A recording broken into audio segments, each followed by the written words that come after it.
Alright, hello and welcome to a new tutorial. This is going to be the 808 tutorial.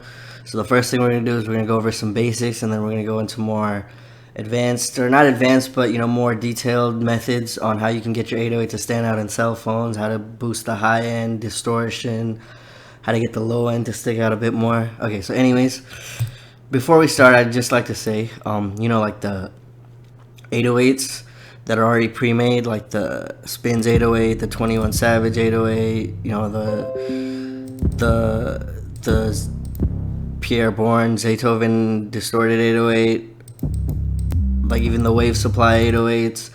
They're all pre-made with some effects on there, so you're not really supposed to do too much work on them or you'll ruin them. You know what I mean? Like if you put too much effects on an already affected 808, it's just gonna be overkill and it'll kill your mix. It'll make your 808 sound bad and all that. Okay, so the first thing you want to do with an 808, open it up, right click, edit, go into regions, detect pitched regions, and you'll see the notes of the 808. So this 808 is an F. I've already tuned it to F because when I made this tutorial, this was the Metro Gunna tutorial. If you haven't seen that, check it out. When I made this tutorial, I already knew it was an F because I've used this 808 a lot. So you can tune it in the attack of the 808, like the head of the 808, or you can tune it at the tail. So the tail is in D sharp, the head is in F, but I tuned it to the head. Okay. So then when you're making your 808 patterns, you can start in the root note of the scale. So this melody is in D sharp, so you can start in D sharp, or you can start in any other note in the scale, but it will always sound best in the root note or the third note, D sharp or F sharp, to start off with. So let me just stamp that in. So look, 1, 2, 3. So the third note or the root note. And in FL11, this is how you can tell like what the scale is. So it'll always sound good in the first note and the third note to start off with. Okay. So another thing with 808s is, let's say you have a bunch of 808 notes playing like closer together, like right here-ish. Like right there, you saw those two notes playing right after one another. So I'm gonna solo the 808, and I'm gonna uncut itself, and I'll show you how it sounds if you don't press cut itself. So you hear the 808 is kind of running, it's overlapping into the next 808 when it's playing so close. So to avoid that, what you want to do is just hit cut itself and make sure it's on disable loop points. So that'll help your 808 remain clean. And then now we're gonna go into how to add more life into your 808s. So I'm gonna route the 808 to this track where I've already got some effects on it.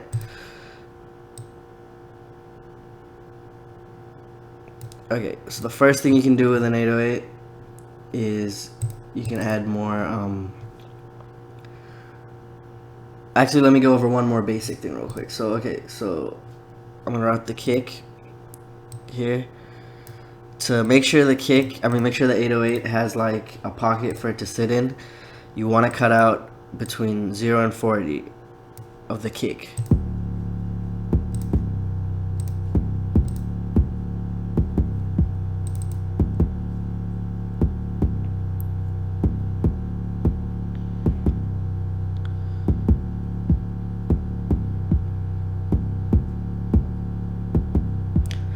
So I've already, like on all my kicks, I always cut 0 to 40 anyway. And the reason I do that is because let's switch it to the spins and the rack kick. This combo is like famous for how well it works together. And when we look at the rack kick, you'll see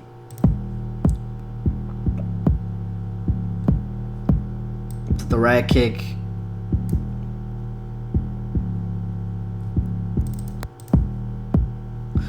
doesn't have much going on below 40 because they've cut out at 40 to give the 808 some space to do most of its work. And then it shares the frequencies post 40, but like you can hear 0 to 40 of the 808.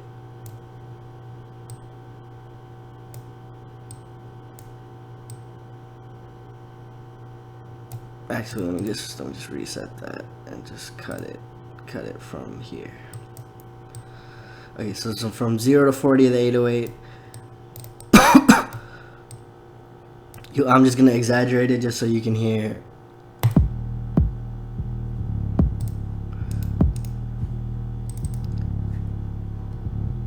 See, that's a lot. There's a lot going on there that you just want the 808 to have room on its own to do. Another thing you can do, or you should do, is cut out from your melody. You cut out a good amount from the low end, so you can let the 808 and the kick function there. You don't have to cut out everything, but you can cut out usually between like 60 to 70, a little bit more if you feel like it, depending on the melody, and that'll give your 808 some room to sit. Okay, now let me reset this again. Okay, so now what we're gonna look at is boosting like a low version of the 808, like giving some more life to a certain frequency in the 808. So let's say the 808 is playing, right? You can see it's pretty red right here-ish, 45, 44. So what we can do is we go into R bass, right? We go to big bottoms, change the frequency to about 45, change the intensity to about 2-ish. So we don't want to do too much to this 808. And I'll play it now. It's gonna have more oomph in that 45 range, and you can change. You can do like 55-ish, because 55 I think was also very present in this 808.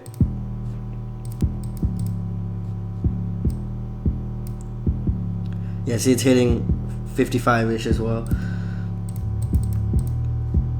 So it's just adding a little bit more character to that 55 range, and then I'm gonna really exaggerate it just so you can hear the difference.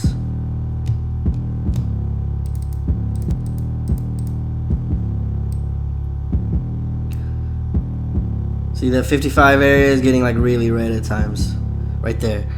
All right, so that'll add more like life to your 808s. And if you don't have the Waves R bass, the closest thing I can think of in FL is to just manually get into that 55 range, right? Trim the band, and then just kind of boost it, right?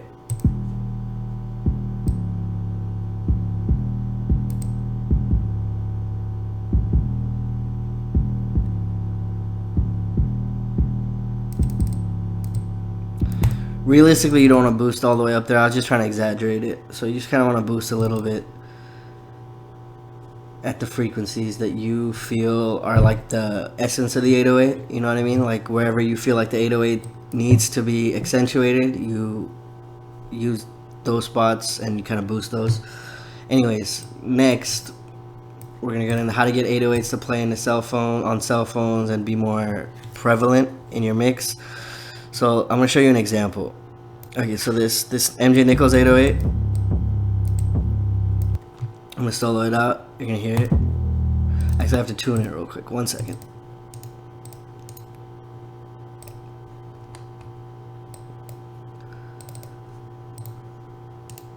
Okay, so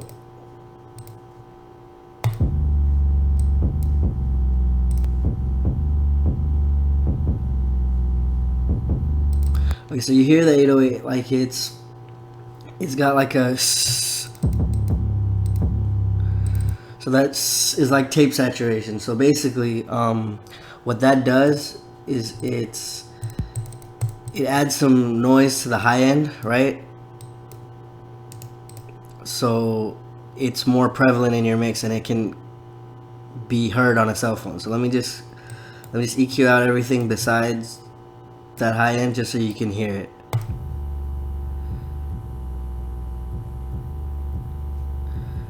So that you could use that instead of distortion, because if you distort your 808, you know, obviously if you don't, it's going to be distorted. If you don't want a distorted 808 and you want it still to be prevalent, you can use tape saturation, right? Or if you don't want to distort it too much, you use a little bit of distortion, a little bit of saturation. So let me play the Spins 808 high end, and you'll hear there isn't much going on in that high end. There's no like, you know what I mean? So what we're gonna do, we're gonna use this Abbey Road vinyl stereo. Just add this preset right here, bass sizzle.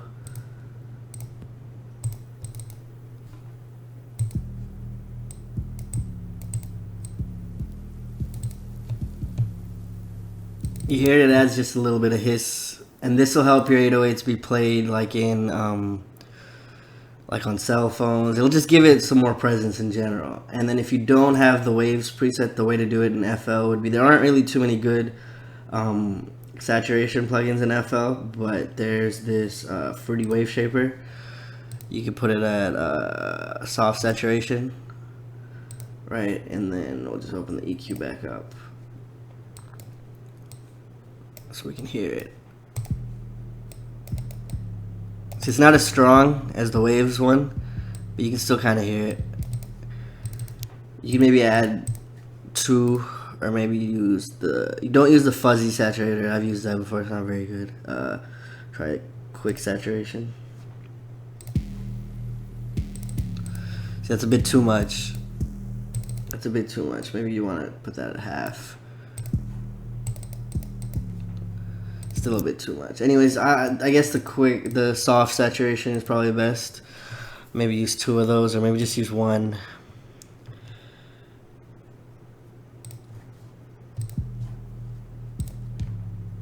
Yeah. So saturation will help your 808 stand out without having to distort it. And then, so obviously now we're gonna go into distorting it. For distortion, you can just use Fruity Fast Distortion. It's really good for a distortion plugin. So basically what you want to do is just lower the threshold in the mix until you've got the amount of distortion that you want.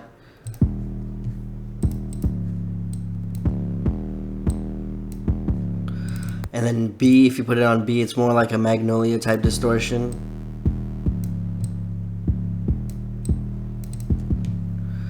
You just play around with threshold and mix until you get the kind of distortion you want, and then I'll show you just where it adds to the high end again.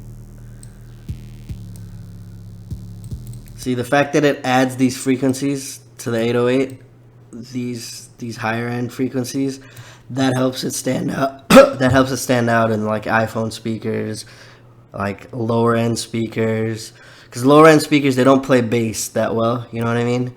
So it'll help it stand out. It'll just give it more of a presence in your mix. So that's pretty much it. If there's anything else you want to know about 808s, there's a lot to cover on 808s. I can make a part 2. Thank you for watching. Please like, please subscribe to this channel.